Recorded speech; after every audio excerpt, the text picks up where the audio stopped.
Hi, my name is Michael Kunz, and I've got an incredible testimony to tell you about the power of God. Let me just hit you with it right at the start.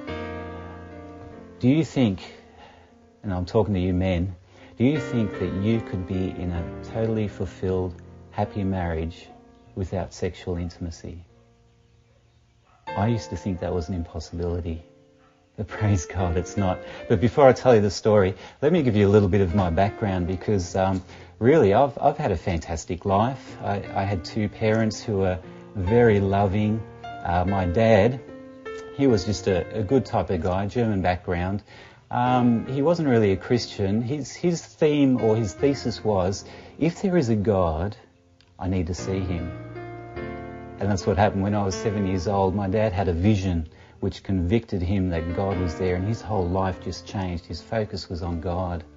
And so I was 7 then, and so I was brought up basically in a Christian household. I read the Bible every night. Parents were loving, kind. I got 2 older brothers who were not so kind sometimes, but otherwise nothing really to complain about. Eventually we were convicted to go to church, and I was in my teenage years then. And it was really interesting because I had a passion to want to help people, and God was leading me to become a minister. And so that's what I did after I finished Year 12 at school, at high school.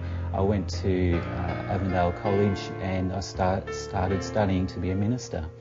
And my life was really fantastic. Everything was fine. And then I met this wonderful woman. Her name was Karina, while I was studying at Avondale College. And, you know, we became friends first. There wasn't really that attraction, but we became friends, and then that just grew and grew. And she was my soulmate, you know, and it was just three or 4 months later we thought, you know, we got to get married. It was 6 months later and we got engaged. And because being a poor student, well, I had to wait 1.5 years before I actually married her. But, you know, we were both Christians, and we believed, you know, we're going to leave the best for marriage. And so we had no premarital sex or anything like that. We wanted to leave that all together. And so I still remember my wedding day, which was over 12 years ago. You know, how nervous I was. And there she was, just glowing, radiant, the most beautiful woman in the earth. And I was going to marry her. And my whole life was just before me. Happiness, joy, you know, living happily ever after.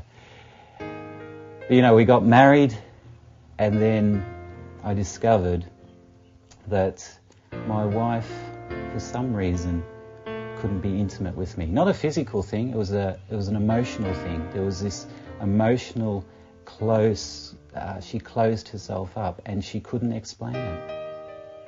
And mate, what do? You're just married.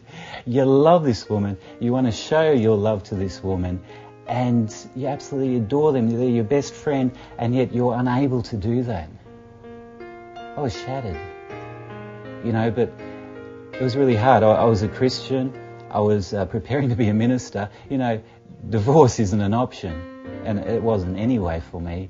But how do you live with someone you love that you can't show your love to? And so for the next year, I really struggled, and then eventually circumstances changed where we finally found out why my wife was closed emotionally to me in that aspect. She started having flashbacks, memories, and with a little bit of counselling discovered that she had been sexually abused as a child. Wow, finally I had an answer. Cool, I knew what the cause was. Now I just had to find the solution. Boy, I wish solutions were that easy. But you know, they tell me statistically 1 in 3 women or 1 in 4 women have been abused as a child, and that has an emotional impact on them. And you may be actually in the same position that I was. How do I deal with that though? We found a solution. I sent my wife to get counselling. You know, it always focused on her. It was her problem. If it wasn't for her, I would have a really happy marriage. But how do I deal with being, you know, a minister, a Christian, someone people look up to, and yet I have this need that can't be expressed? Well, after a few years, I got stuck and addicted to pornography. Yeah, I was still a minister, to my shame, but the tension, the pressure was just so great. And I started going this circle. You know, before pornography, it was, you know, I would want to be close to my wife. She would back away. I'd get angry at her. You know, there's conflict. Then, you know, I'm really bad about that conflict, and then try to make friends. You know, this circle that always involved getting angry and emotional at my wife. But with pornography, what happened was that I'd get stuck in the pornography, I'd feel bad and then angry at myself. And even though I was getting into a terrible cycle of becoming more and more emotionally closed as I just focused totally in on myself, but at least in this circle, Karina was out of the picture, my wife, where I wasn't being angry at her, I could focus that anger on myself. But without knowing it, you know, I was really destroying myself at the same time.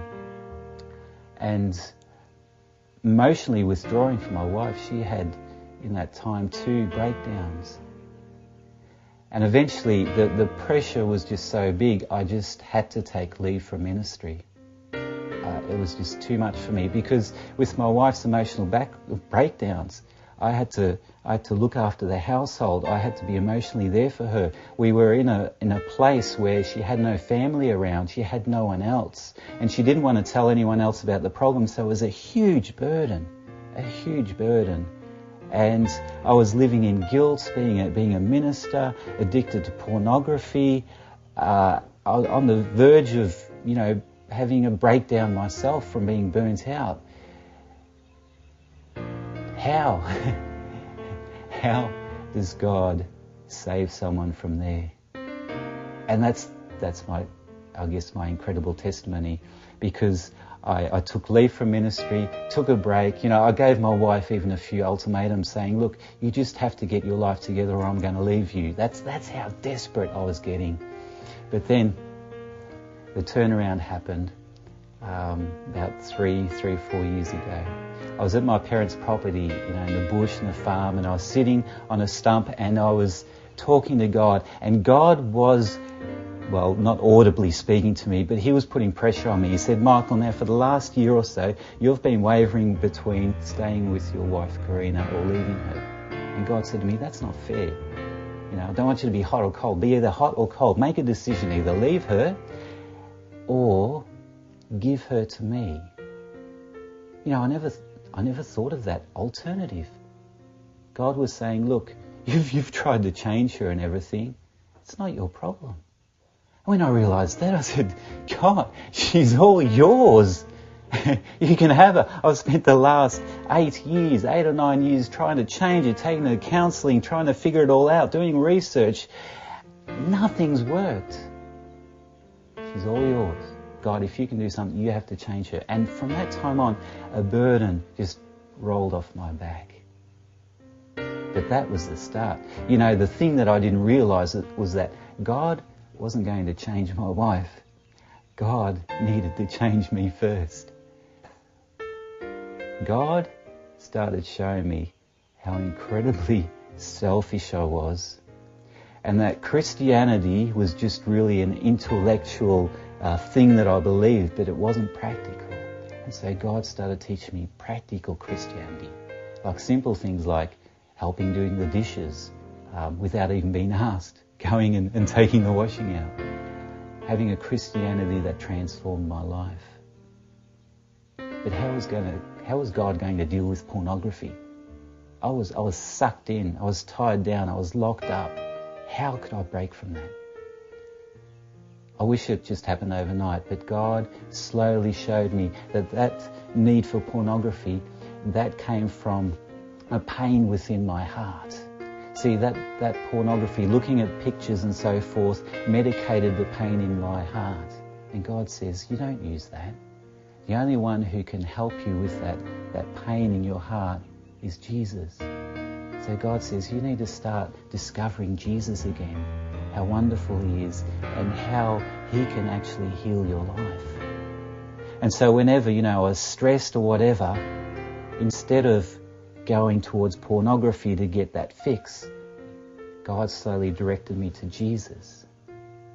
But that's only one part of the equation, because as men we all know, as you're driving down the road and you see someone in a miniskirt, boing, how do you deal with living in a world where it's just so full of these pictures that get men's attention, the billboards, the magazines, the ladies, how they dress.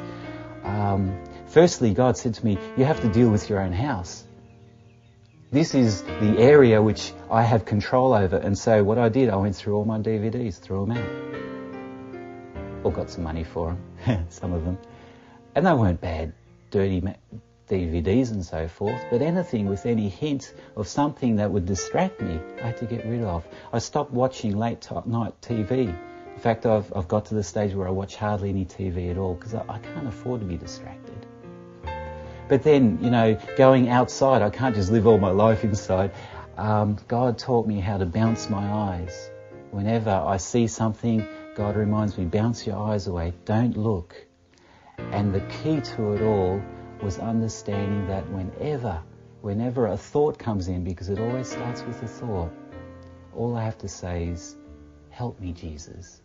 And every single time, if you want to, Jesus will help you change your thought pattern to something else, so that you don't even start thinking down the line that will take you into pornography. And wow, that to me is an incredible miracle. God was changing me, and as God changed me and made me less selfish and more like Jesus, God started changing my wife. And she started to grow and bloom like, a flower. But still, we weren't at a place where we could express our intimacy with each other. And that took me to one night when God challenged me.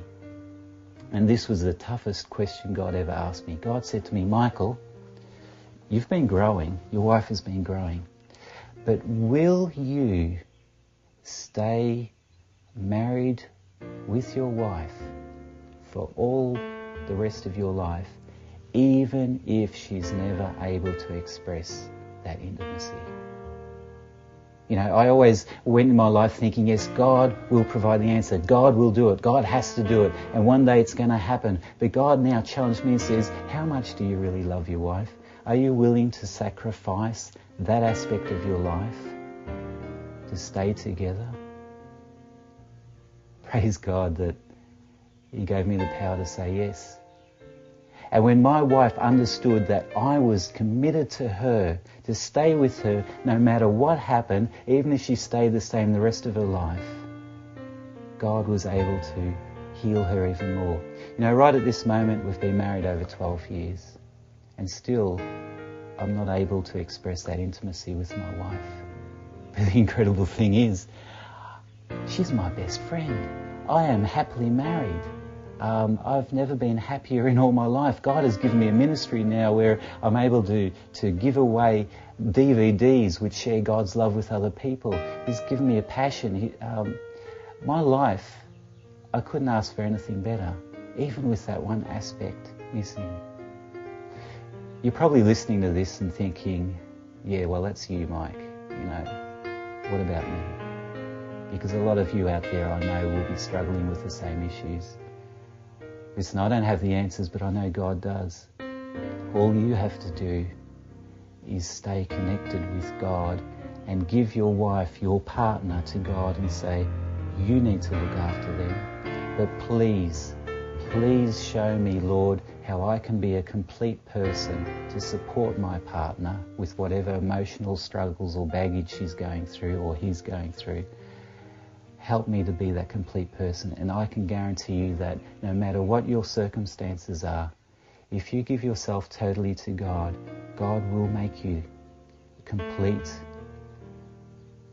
with His power so that you can go through any circumstance. So that's my testimony to you, God is all powerful. He changed my life. He can do yours too.